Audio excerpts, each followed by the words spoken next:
My wife just bought a dog while I was away, despite me repeatedly telling her not to. Kids seem to always have all kinds of unrealistic and downright impossible wishes, and my daughter Emma was the same. However, her kind of wish wasn't that unrealistic or impossible if you think about it, because her wish was to get a dog. It's very tough to tell your 10-year-old only child that you can't buy the one thing they really want. And the worst part was, she had been wanting a dog ever since I could remember. When it came to our family, I was always the bad cop who had to make difficult choices around the house, while my good cop wife was the one who comforted Emma whenever that happened.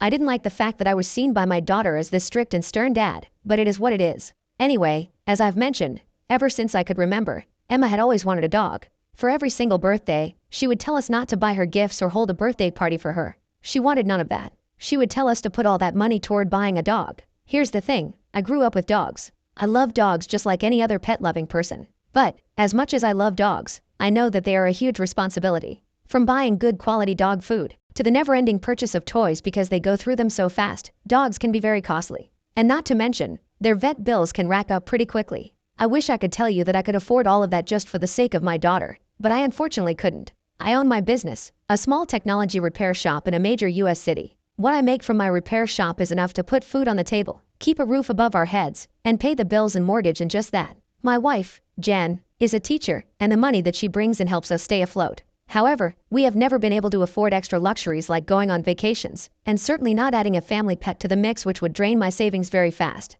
So, whenever Emma brought up the idea of wanting to buy a dog, I had to shoot that idea down as quickly as I could. I hated that I couldn't buy or adopt a dog for her, because I saw how badly she wanted to own one. And as someone who grew up around dogs, they are a great addition to any family. With that being said, the issue of getting a dog for Emma had been a major one in our family. It was the main root of many fights between Jan and I lately. She had been taking her daughter's side and making me seem like the bad guy for no reason. Instead of telling our daughter the reality, which was that we couldn't afford to have a dog, Jan would tell her to pressure me into buying one and that we could figure out the finances later on. So, in my daughter's eyes, I was the only reason why we couldn't get a dog. I was standing between her and her one and only wish. One time, as we were sitting at the dinner table, Emma brought up the topic again. She told us that when she stayed over at her best friend's house, she spent most of the time playing with her dog and taking care of it. She assured me that she could totally do it if I got her one of her own. Instead of restating the fact that nothing had changed and that we still couldn't afford to get a dog, my wife looked at her daughter before telling her that we would get it, but on one condition. Emma had to get better grades at school, and that then we would think about it. Emma was over the moon when she heard her mom tell her that it was possible to get a dog. There was a lot of hugging and squealing from Emma as she expressed how excited she was, and she promised her that she would spend all of her time studying to get better grades. I was sitting in complete silence, looking at my wife as if she had grown a second head. I couldn't believe that she just told our daughter that we would buy a dog. This situation would end one of two ways. I would either have to be the one who broke her heart by telling her that we, in fact, still couldn't get a dog for her. Or two, we would buy a dog just like she wanted, but we would end up knee-deep in debt as a result. Both options are pretty devastating to all of us. Had Jen just not made a promise to Emma that she couldn't keep, had everything been fine. I knew that Jen wanted the best for our daughter, and it wasn't like I didn't want that as well for her. I wanted to make Emma happy. There was nothing that I wanted more. However, we had to be realistic here. So, after Emma's excitement had died down, I sat down with her to tell her that buying or adopting a dog wasn't just about the money. I told her all these stories of my dogs and how much time and effort they took from me and my siblings. I explained to her that if we do get a dog, she would have to walk it every day, clean after it, take it to the vet, play with it, train it, etc. A dog would bring this whole set of responsibilities that my wife and I couldn't afford. Emma, still believing that we would buy her a dog if she got good grades, told me that she had done her research and that she was ready for one. She told me that she was going to walk it every day and take care of it. She assured me that with the help of Jen, the two of them would be able to handle it. My heart broke knowing that I would have to break my own daughter's heart, but I just couldn't do it. So, instead of telling her that I wouldn't get a dog for her, I just hoped that I would be able to delay buying it long enough that she would forget about it, and perhaps move on to something else. Unluckily for me, although I was expecting it, Emma never moved on from that idea. As a matter of fact, she worked extra hard to better her grades. She studied day and night, motivated by the idea of owning a dog. Despite endless fights and arguments about this topic, my wife was encouraging her and keeping the idea alive. I honestly didn't know why she was doing that, because there was no way we would be getting a dog. Not wanting to upset my daughter, I played along. One weekend, Emma woke up excitedly and told me she couldn't wait for us to go to the dog shelter. I was pretty confused, so I went over to my wife and asked her what was going on. As it turned out, she had promised Emma to visit the dog shelter during the weekend to look at dogs, to entertain the idea of getting a dog. I asked Jen why she would do that without talking to me first, and my wife informed me that I was such a Debbie Downer that I would have shot down the idea. So, instead, the two of them decided to ask me to take them to the dog shelter on the day off, to prevent me from saying no. Jan and I had a full-blown fight that morning because she was making plans with my daughter behind my back. Whenever I brought up that eventually we were going to have to break our daughter's heart by telling her that we wouldn't get a dog for her, my wife would tell me that we would get to that when the time came. When I stated that the idea of going to the dog shelter was a terrible one, and that we should instead go out for ice cream or anything that would distract Emma from the idea of getting a dog, Jen insisted on going to the shelter. So that's what happened. Even though I was completely against the idea, I took Emma to the dog shelter with my wife. You can probably already tell where this story is going, because Emma ended up falling in love with all the puppies there. My daughter got teary-eyed as she played with the Labrador puppies, happy to be in their presence. It warmed my heart to see her this happy. I could tell that the tears in her eyes were happy ones. However, I also knew what would happen if we decided to get a puppy for her, as I've raised many puppies in my life. And let me tell you, it ain't easy. Anyway, my daughter spent almost an hour being around the dogs at the shelter playing with them. Perhaps she would see the amount of time and effort that the dogs require and maybe that would change her mind, right? That couldn't have been far from the truth. When we got back home from the shelter, Emma and Jen kept nagging me to pay the shelter another visit and actually get a dog the next time. Even though Emma was just 10 years old at the time, I asked her to bring a pen and paper to write down how much it would cost to adopt and take care of a dog. After rounding it up together, we realized that we would need several $1,000s per year in order to take care of it, thousands of dollars that we didn't have. We barely had enough to make it through each day to begin with. I told Emma that if realistically we were to get a dog, we would have to give up a lot of things in order to take care of it. We would have to cut a lot of corners. I informed her that we would have to stop shopping from malls and we would shop from thrift stores instead. We would also budget our food and snacks, and we would never be able to afford going on a vacation. And for me, that wasn't worth it. I also explained to her that having a puppy meant a lot of work. It would mean that she would have to walk it around the neighborhood, sometimes several times a day. Emma was too young to do it on her own, and she would probably have to wait for one of us in order to go on that trip.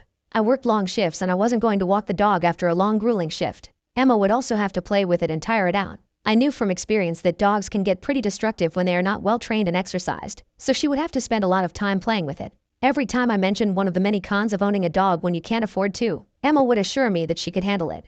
When I would straight up tell her that it wouldn't be possible for her to do it on her own, Jen would chime in and tell me that she would take care of it. When I got tired of having to convince them that this wasn't the right time to buy a dog, I told them to put that idea on pause until further notice, that I would rethink it and reconsider the entire situation. I knew for sure that there wasn't any amount of thinking or reconsidering that was going to change my mind about it. The following day, Jen asked me to go to the grocery store to shop for the week. We usually went together, but there were times when we would make that trip solo, so there was nothing out of the ordinary there. Between the driving, the traffic, and the shopping itself, the trip took me a little less than 4 hours. After I got back home, I parked the car in the driveway and started unloading the bags into the mudroom.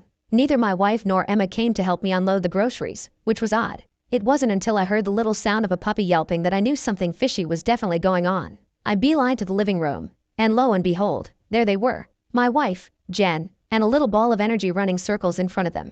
I was speechless. I couldn't say anything at the sight in front of my own eyes. I couldn't believe it. Did they ask me to go to the grocery store just so they could go out and adopt a dog behind my back? Did my wife think that I would be okay with it just because she went through with the adoption? Not to startle Emma, I half whispered and half yelled to my wife that I needed to speak with her. Once we were alone, I asked her what the hell she thought she was doing. We had discussed this matter over and over again, and not once did we agree that we would get a dog. Jen, seeming apologetic, told me that she could no longer say no to Emma. She told me that Emma had been saving all the money she could just so she could pay for the adoption fee. Jen reassured me that we would find a way to take care of it, but that we can't take it back to the shelter and break Emma's heart in the process. I asked Jen how she managed to adopt one so quickly, and it turned out that this wasn't a spur-of-the-moment decision. Jen had been researching shelters and looking at dogs behind my back for the past week. When I asked her how she planned to pay for all the extra costs that this dog was going to bring, Jen just shrugged her shoulders. I was furious. The strain that this puppy was going to put on us, both financially and mentally, was going to be huge. I told Jen that a huge decision like this had to be a mutual one. We both had to agree on it. She did me wrong by making this decision on her own, completely overlooking my opinion. And now, because of her, I was going to make a decision that would make my daughter hate me forever. I had to take the dog back to the shelter. When I informed Emma of that decision, my daughter told me that if I were to take the puppy back to the shelter, that she would never speak to me again. And she sounded so serious and hurt that I couldn't bring myself to go through with that decision. So, I asked Jen about our next step, questioning her about the supplies that she brought for the puppy. Jen pointed at 3 large bags of dog food and that was it. She didn't buy a bed for the puppy, a leash, chew toys, treats. She didn't buy anything. This poor dog wasn't going to receive adequate care because my wife wasn't prepared for this type of responsibility. I didn't have the means nor the energy to take care of the puppy at the moment, but the reality of the matter was, I had to figure something out. So, with all the money that I had saved for our emergency savings fund, I took Emma to a pet store to buy all the necessities. Emma was bubbling with excitement as she picked a collar, a leash, a kennel, some chew toys, treats, and an affordable bed for the puppy.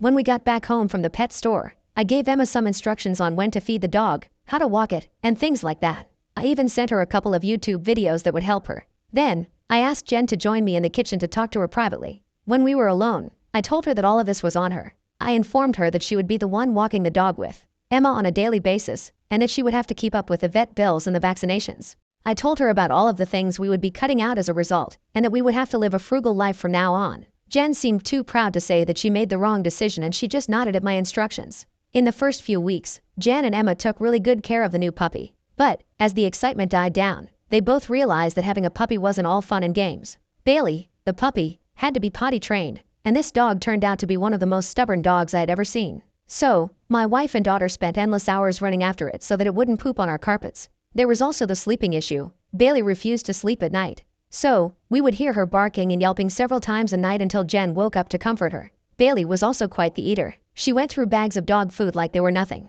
All of these issues started to accumulate, and even though Jen would never admit it, I could tell that she regretted making the decision to adopt Bailey. It reached a point where we were all sleep deprived and miserable, so I eventually had to talk to Emma and tell her that this couldn't go on any longer. I explained to her that it wouldn't be fair for Bailey to not give her the life that she deserved. Having been too overwhelmed with everything that went on these past few weeks, Emma didn't object when I told her that I would be taking Bailey back to the shelter. Maybe one day in the future we would be able to adopt a dog and give it the best life we could, but that day isn't now.